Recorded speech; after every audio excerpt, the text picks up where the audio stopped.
And with that, we're going to start with Bob O'Hare. Go! On the North Shore of Lake Pontchartrain, 30 miles from the Rollins, a high school teacher wishes to add to his cottage. And with the simple proposition that he wishes to heat his water with the sun, he pierces the picturesque placid pines with these large rectangles, a seeming oddity in this genteel rural scene. It is a new day in Louisiana, one filled with hope and promise, and for that new day we are required to rise and meet it, for we are the holders of tomorrow. Yes. Our work requires an open mind, a quick wit, a slender waistline. It is in attics, crawl spaces, roofs, and hallway closets where a team must sometimes do such thing. Our banter is coarse but familiar. The task is sometimes routine but always custom crafted. We are solar installers, system integrators, electricians, plumbers, carpenters, experts, novices, young, old, and we help those who wish to put these contraptions on their roof. Those we serve are motivated by the concern for the earth, the price of energy, looking for a status symbol, or just want to do something good.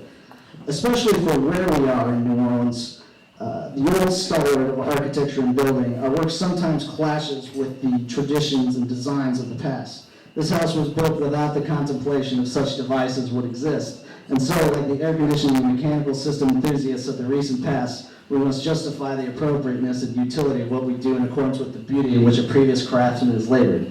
With these new devices also comes the caveat that measures of efficiency should be expended first before any kind of renewable energy is placed in service. Some heed the call and some are willing, some simply seek the glamour of blue rectangles on their roof.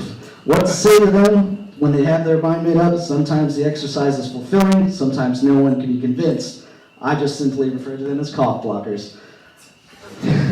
This is our first independent installation as a company, a highly liberating endeavor after the turmoil I and my fellow partners endured under the aegis of another solar company. Yes, solar companies can be run by bad individuals, and we are witnesses to the greed, disdain, pettiness, and unfairness.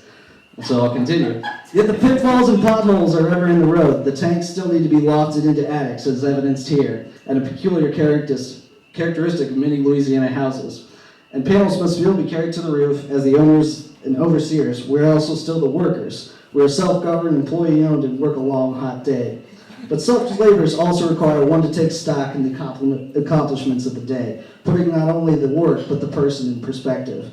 Here is the simple joy of having done something, built and assembled with one's own hands, helping others achieve their goals, and hopefully impacting our world in a positive way. Pause. This is how the vision begins, a blank slate, chosen because of its orientation, pitch, structural integrity.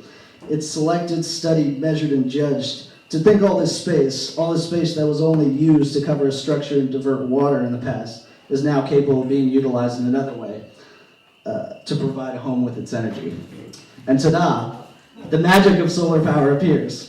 This installation, 4.2 kilowatts strong, a robust system by many standards, is still only half of what the average American household consumes in electricity. It is not a pernicious desire because it means a smaller paycheck for me, but I wish that the size of these installations decreases in the future. This is the previous generation's labor. A decommissioned solar hot water system installed during the previous surge of solar, the 1970s.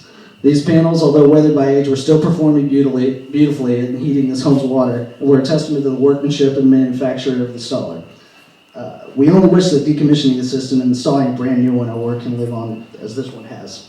This is the old take of the old system, was the passion of the homeowner ever ready to adjust valves, check temperature, and make sure that the system was in working order. Again, we can only hope to replicate the success of this system experienced at its owner's hands. As a side note, the system survived Hurricane Katrina, and when the owners returned to their home shortly after, they were the only ones on the block with hot water. Born in City, Louisiana, an oil services town populated by former roughnecks, current rig owners, engineers, and coonasses. Trust me, though that term sounds something like a racial slur, it's merely a self-imposed and self-deprecating name for the Cajun Bayou country boys who inhabit South Louisiana.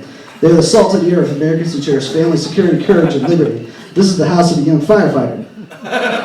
That's not. So here we see an example of the future, the lower ninth ward of New Orleans, although the subject of controversy, either through its ardent supporters or vociferous detractors. This neighborhood is coming back just as you see in this photo. A brand new, efficient, flood-safe, renewable-driven house to be inhabited by a displaced resident, in contrast to what the one of the older houses, one of the only ones to survive the federal flood.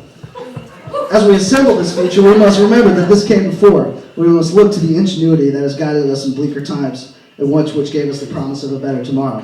In a sense, this is not only a vision of the future, but a mirror. This is a strange mirror because this image can reflect back on us. Or this can be the image. This is where we are, America. This is as our image as it stands. I chose this picture because it not only shows the immensity of the task of the cleanup ahead, but it harkens back to another indelible image of America's past, Pearl Harbor. And at the site of the battleship Missouri after being torpedoed and bombed. The events of the last 3 weeks are our call to responsibility, our generation's moment to say never again. The work ahead is dirty, it isn't glorious, it is not for the faint of heart, but it is necessary, just, and good.